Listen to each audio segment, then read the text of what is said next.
Define least count. How to calculate the same for vernier calipers.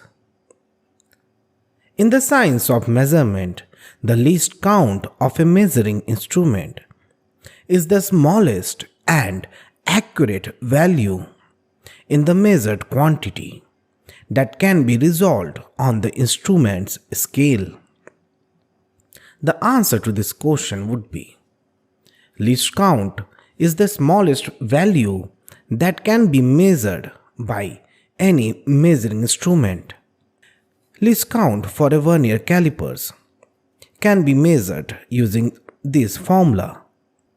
Here, LC is the least count, MSD is the main scale division, and VSD is the vernier scale division.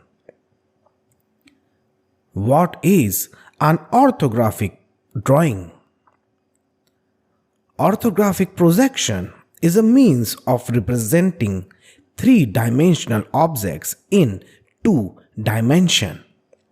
It is a form of parallel projection in which all the projection lines are orthogonal to the projection plane, which results in every plane of the scene appearing on the viewing surface.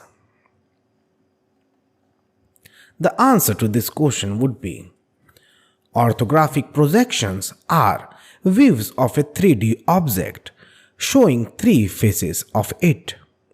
The three drawings are aligned so that if the page were folded, it would create part of the shape.